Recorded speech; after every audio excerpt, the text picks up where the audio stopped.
I was in coma for 3 days after I fell into the fire. So they reached out for my dad, and my dad come and picked me up and took me home. And I was in that coma for 2 days, did not know anything that happened. By the time I woke up, I saw my father standing next to my bed with a stick in his hands, taking wounds out of my body. More than half of my body is gone, all in front of me, my feet, my stomach. And my dad, of course, there was no medical facility, so the only thing they can think of doing at that time was doing some home remedy. And among those, one of them is putting toothpaste on my mouth, hoping it will help heal, but instead I get more affected. You don't just put toothpaste and until it is gone. So there was no traffic road for them to take me to the hospital. So when my dad did that and they noticed that I'm getting more affected, my father now went back to a witch doctor. Wanted to know what's going on with me. But even before I had the seizure, when I had the problem with my leg, the witch doctor told him, like a spirit from his grandfather's house by his mother's house, a spirit of his grandfather by his mother's side chose him to be a witch doctor. So my dad, that's what he thinks. That if I don't get to be a witch doctor, I will die. And the thing is, even though my father wasn't Christian, he did not want any of his children to follow his faith. That tells you, like, they know the religion they'll practice is not right. So after 3 days, when there is nothing else they could do, with the community's help, they get a boat. There's a river that runs through the village,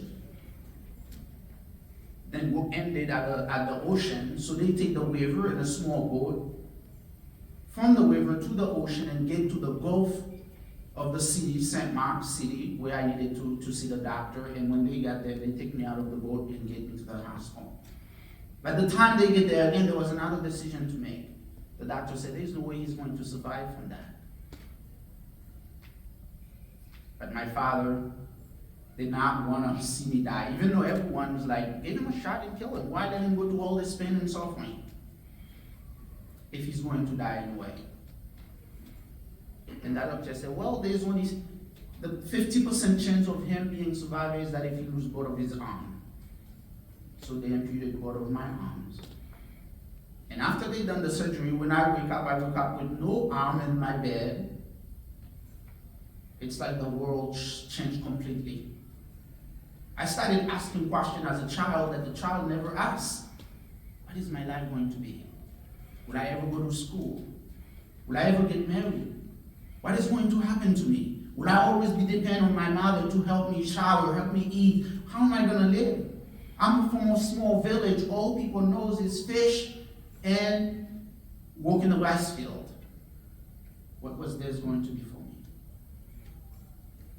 A lot of time in the darkest hour, God is working even when we cannot see. And for me, as I look back, I see my story is not an accident. God was behind every detail of it. So while I was laying in the hospital, 3 months after I lost my arm laying in the hospital, there were 2 missionaries who come in the hospital to tell the story, to tell people about Jesus. But they find the need, not because they were here by obligation, but they choose to speak to a boy who just lost everything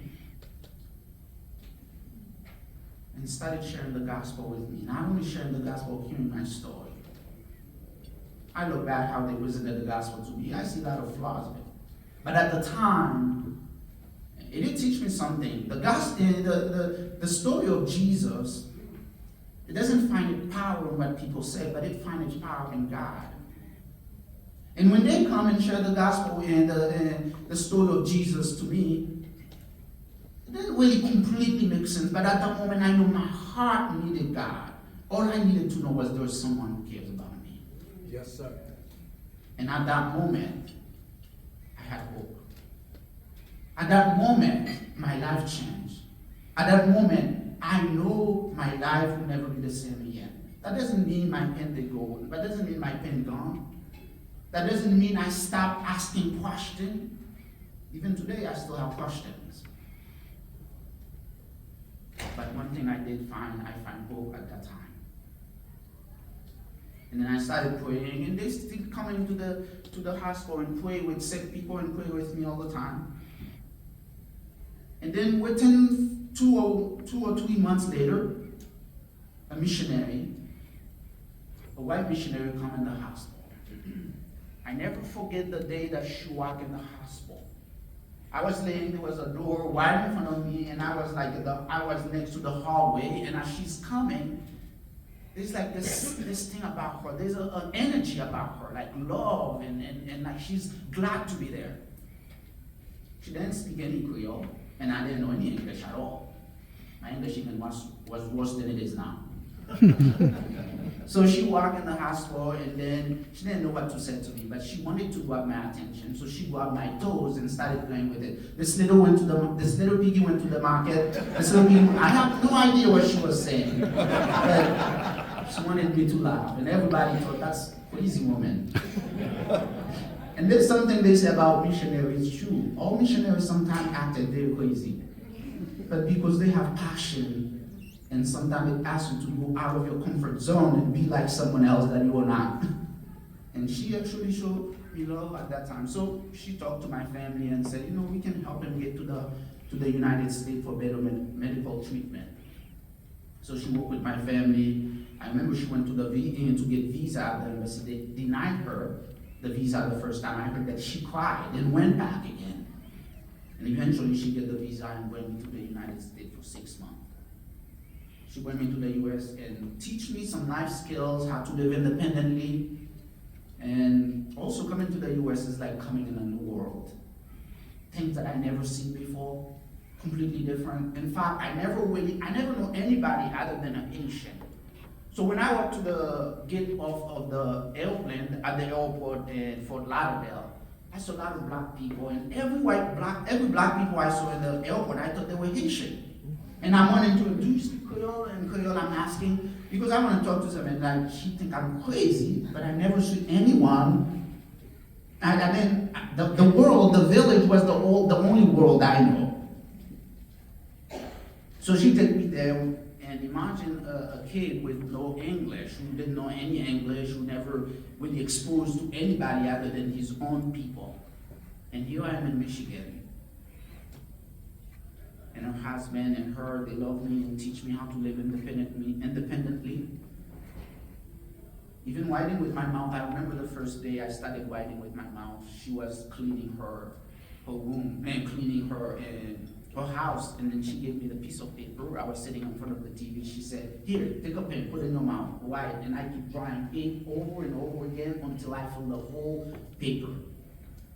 And she said, "There's people like you who go to school who write with their mouth or with their feet."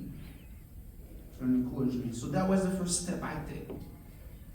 But even that, while I was in Michigan, it was really hard because I didn't know the language. So every time she go out, I would read the street signs, what they said, and watch movies all the time.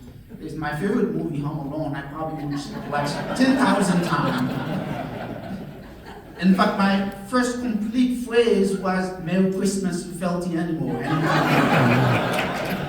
So every time someone walked in the house, I would look at them and say, "Merry Christmas," and wish my shoulder, "Merry Christmas, you filthy animal," and they had to go, "Bum, bum." And then they started laughing, and I'm like, because I didn't know what to say, and I want to engage the world I was in. So after 6 months, she decided to take me back to Haiti after my visa expired. And then when she turned me back to Haiti, I did not go to the village. She took me back to a place called Montli, which is where actually the school of Haiti, I believe, founded. And then when I went there, she put me in American school. That American school was closed because they couldn't find teacher. So one of my best friends, Daniel Michel, who you just heard about, was working with another school called El Shaddai, run by Gary and Carolyn Walker. And they no longer mission in Haiti, but their mission is still functioning. So Daniel was working with them, so he connected me with them. Daniel was my best friend. I lived with him great guy, and he's one of the founders of School for Haiti. I remember we used to sit and talking about a vision or dreams together. We lived in a house in an apartment for 4 years together while I was going to Cowling School as a student. He was also a teacher there. So as I was in 6th grade, since I was in 6th grade, I knew God called me into the ministry. And I went to a school, like a missionary school that used home curriculum called ACE, and it started by missionaries. Some of you probably know it, because I did talk to someone earlier who used that curriculum. So while I was in school, I read about D.L. Moody and George Miller. And I started to really like D.L. Moody because there's something about his life that was similar to my own life. He was poor, and also lost his father at a young age and really cared for his family, and had very little education. And then, while I was in high school, by the time I was like in 8th grade, actually before I was in 9th grade and 8th grade, I met a pastor who graduated from Moody Bible Institute, who came to Haiti for pastoral mission conference, or pastoral conference. I was the main translator. So I started telling him about my goal and dreams, and also started telling him about D.L. Moody. And he said, well, I went to Moody Bible Institute, who also founded by the founder. Since then, I didn't need to know anything else. I'm like, I will not apply to that school. So when I graduated high school, before I graduated high school, I started going up on the mountain to pray every Saturday, asking God to take me to Moody Bible Institute.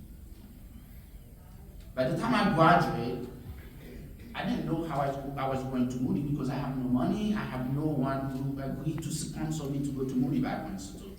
I applied anyway, and I got accepted at Moody. And my missionary mother, and you and her husband, they took me and brought me to Michigan and put me in a community college for a year. And then while I was in community college, I got to be in a newspaper, and then a friend of Ann, I met him once also, read about what I want to do and said they will support me to go to Moody Bible Institute. And he supported me for 1 year. He said he was going to support me for 1 year. He turned out paying my whole 4 years at Moody Bible Institute. So I went there in 2010, in 2011, in 2014 I graduated with pastoral studies. And then God opened another door again. I find new donors that I never met. And to go to Wheaton, pay my whole tuition. I went there and did MA in Christian formation and theology. When I went to find out the donor who paid for my school there, I found out she died. But for some reason, I feel like God planned my life even before I would get there, even before I get to Wheaton. Things happen and you just look back and you're like, there's no other way other than God making this happen. And I imagine a lot of you probably involved in Haiti, helping students in Haiti in some way, or helping anyone who's in help there. And somehow they might not know you, but their praying is reaching you where you're sitting to, just as you help them. When I get to Wheaton, before Wheaton, I should say something about Moody. While I was at Moody, I started feeling more confident about myself because of the community I was living there. The professors give their time for me, not just in the classroom. They will sit and talk to you. The student, I remember like going in the cafeteria, sitting on the table, eating. The president of the institute will come and sit at my table while I'm eating with my feet. I feel a sense of belonging. I feel a sense that God was working in my life. God was preparing me. A lot of time we look at a story, we see failure, we see danger, we see a problem, but God sees victory. And to go back and taking you to the hospital, sorry, now I'm going back and forth. I told you I come from a family who did not know Jesus. While in the hospital, when I began to know Christ, my sister was there. She followed me and she come to know Christ also. Consecutively, all my family come to know Christ. And I look at it, I see myself as a Joseph, as an Abraham, someone God worked to reach his family. So today I'm standing before you because God has invested to me. But God has invested in me, not just God coming down and do it. He do it to people like you. People who care, who make potential become a reality. People who care, who take people who have dream and potential and make them become alive. If I didn't have people who care for me, like this person who helped me go to Moody Bible Institute, or this person who helped me go to Wheaton, or those who have supported me to high school, today, I don't know where my life would have been. I'll be in the village. Maybe my mother will wake up and shower me and feed me and do everything for me. But education is not just, the education I received, not just head knowledge, but it truly challenged me in many ways to live independently. When I went to Moody, that was the first time I would ever live by myself. And when I got there, I live in a community who make life easy for me, but it also challenged me that I had to live. Today I live in an apartment by myself in Chicago. I cook by myself, I dress myself, I wipe with my feet, I do everything by myself. All started at Moody. And all because people saw what's in me. They see the potential, they see someone. And then they see the need, and they act toward it. In Haiti, there are a lot of students, there's a lot of kids who are probably more intelligent than me, who have more potential than me. But yet, a lot of them need opportunity like I got. A lot of them need someone to actually speak to their situation. However that means, to your prayer or to your financial support, however you can. Because if God can do it to me, I'm sure there's 1,000 more kids in Haiti that he can do to them. If he can do it to a man with no arms, how much more can he do it to a man with arms? Right.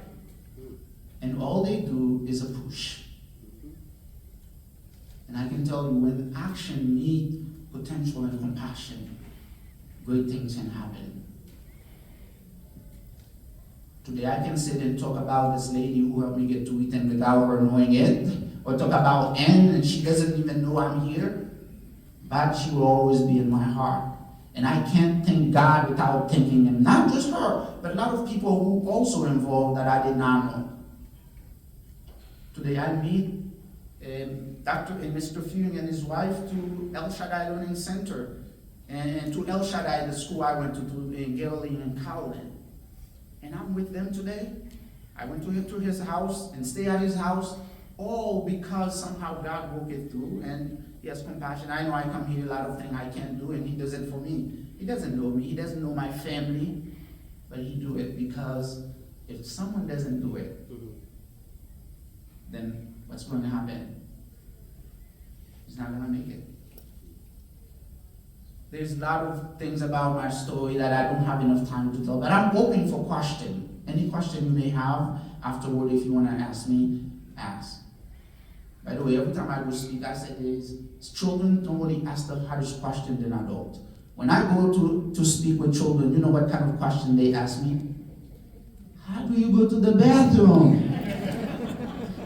Sometimes I think, a lot of time I don't want to ask, but sometimes they like, I don't want to make them discomfort. But children, I speak in a lot of places, they're not afraid to ask questions. So thank you again for coming here to help School of Haiti to make dream and potential come into reality. I can tell you that your support will go a long way. And maybe one day you will meet one of those children who's standing like I'm standing, who'll tell you more, not with a master's degree, but with a PhD. Thank you. May God bless you.